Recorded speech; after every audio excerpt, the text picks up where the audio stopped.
Anjali. Om Swastiastu. Good morning, Miss Yulan. We are from Group 10 and we are going to present about the anatomy and structure of kidney cells. Before we begin, let us introduce ourselves. My name is Putu Bunga Putri Nurultama. My last number is 056. My name is Nikadet Bintang Pratnyani Arisanti. The last number 077.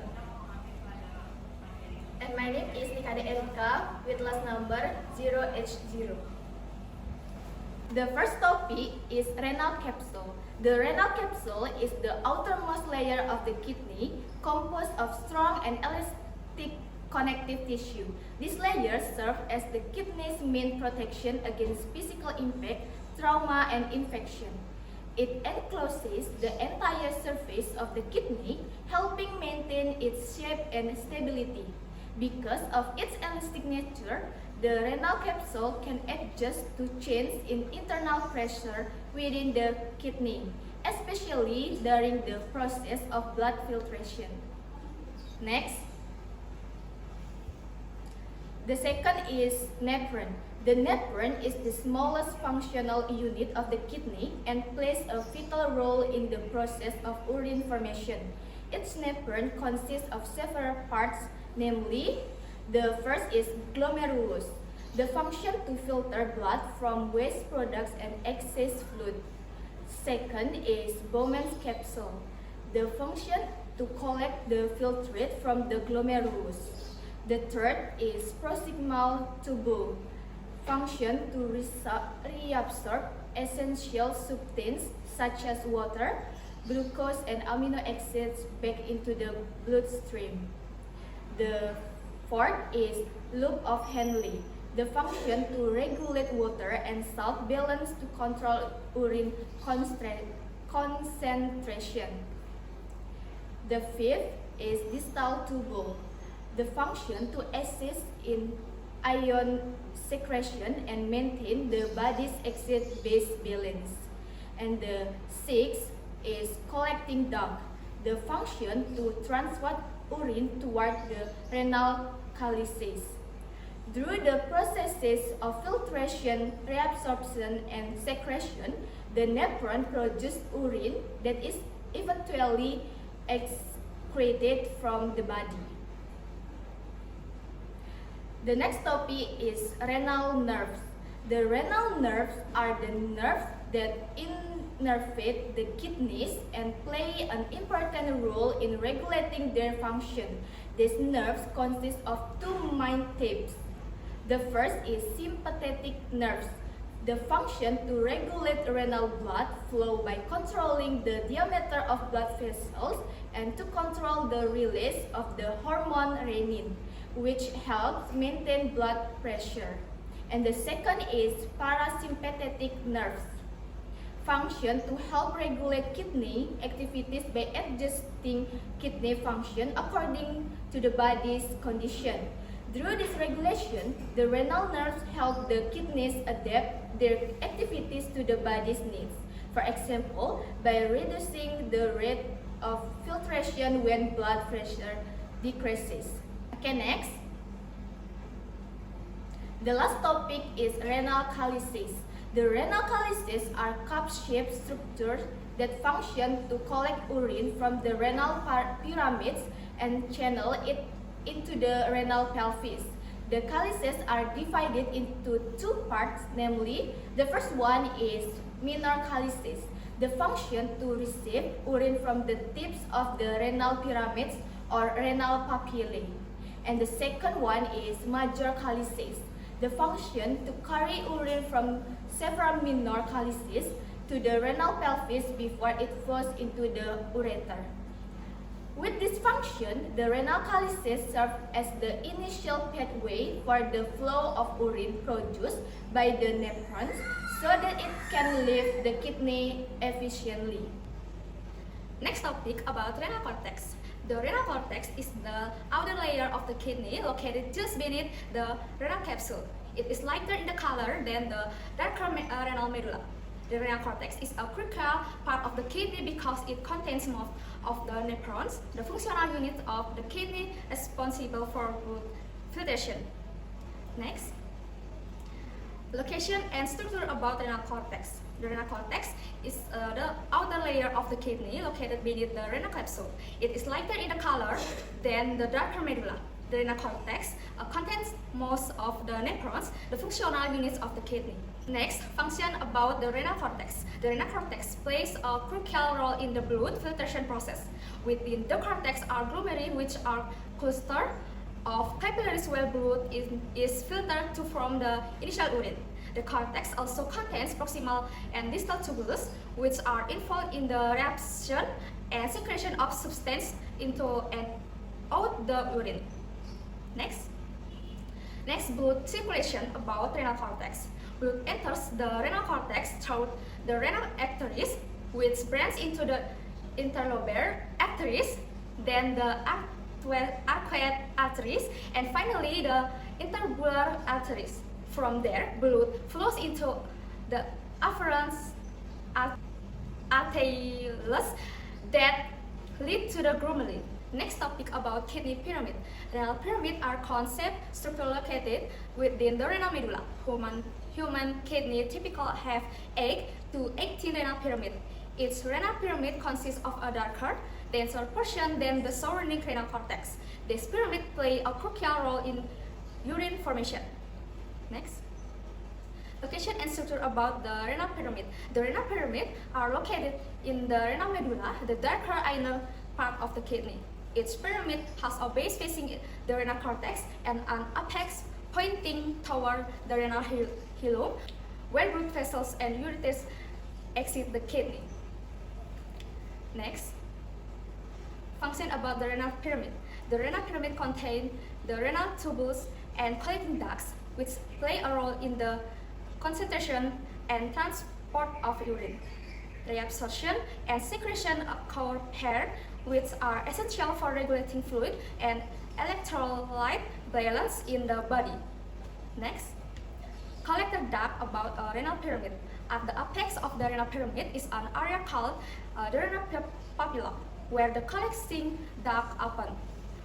Processed urine flows from the collecting ducts into the miracles, then into the myocarditis, and finally into the renal pelvis before being drained into the ureters. Next,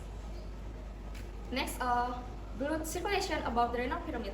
Its renal pyramid receives its blood supply from an afferent tail that branch of the intraocular arteries. Blood then flows through the glomerular capillaries and returns to the circulation via the efferent artery.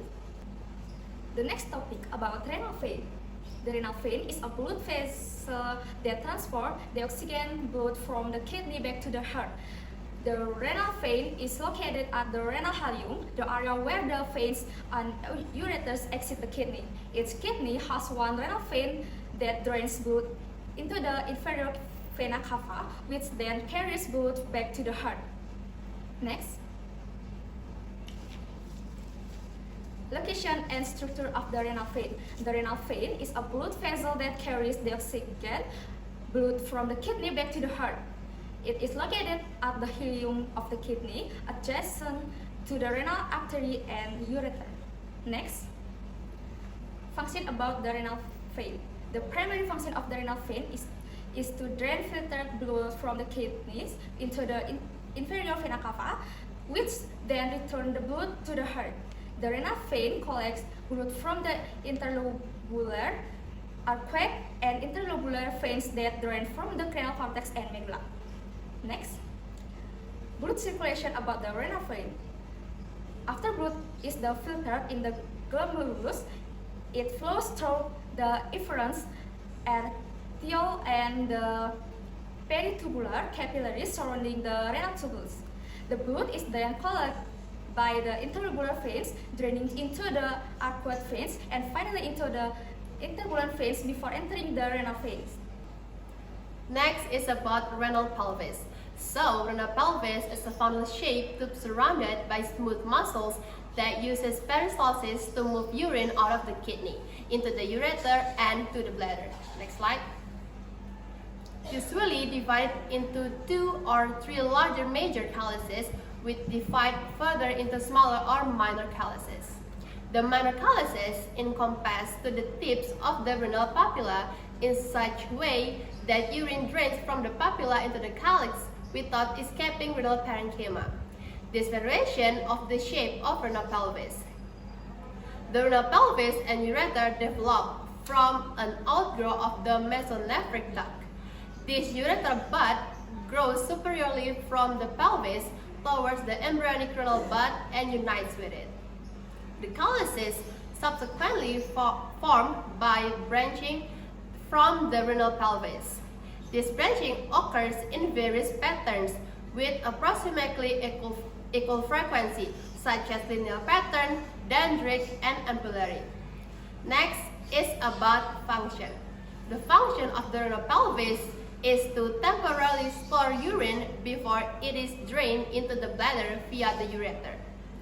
The renal pelvis acts as a funnel-shaped collecting duct within the kidney, receiving urine from the nephrons and then efficiently propelling it to the peristalsis of its smooth muscles to the ureter.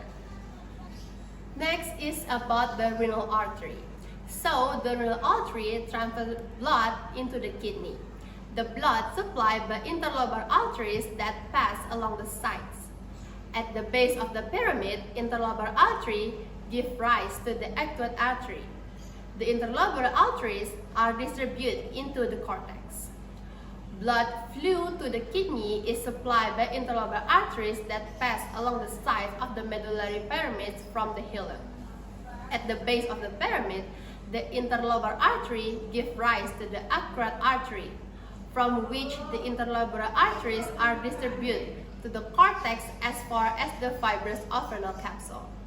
The afferent glomeruli arise from interlobar artery, each supply one glomerulus. The afferent glomerular as arterioles emerge from the glomerulus are still carrying blood at the high oxygen tension. Next is the location of the renal artery. The renal artery are located on the left and right side of the abdomen, just behind the inferior vena cava and attached to the abdominal aorta. These arteries are branches of the aorta which divides into two, one renal artery each kidney and each approximately 4 till 6 centimeters long. Second is abdominal aorta. The renal arteries emerge from the abdominal aorta at the level of the first and second lumbar vertebrae, below the supramenestric artery. Third is the right renal artery. Originates from the anterolateral aspect of the aorta and courses downward behind the inferior vena cava to reach the right kidney. Fourth is left renal artery. Originates slightly higher and courses horizontally to the left kidney, passing behind the left venal vein, the body of the pancreas, and the splenic vein. Next is about the function. The function of this artery is to supply oxygen blood to the kidney for filtration and for remove filtered blood, including waste of products from the body.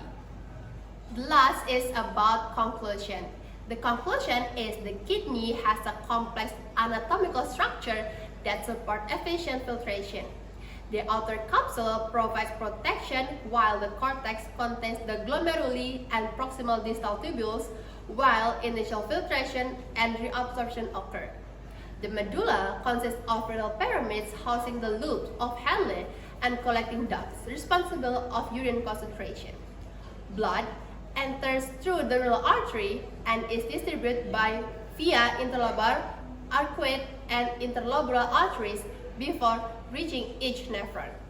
Altogether, these structures work in an integrated way to filter blood and maintain fluid electrolyte balance and also produce urine. That's all from us. Thank you. Parama Santi. Om Santi Santi Santi Om.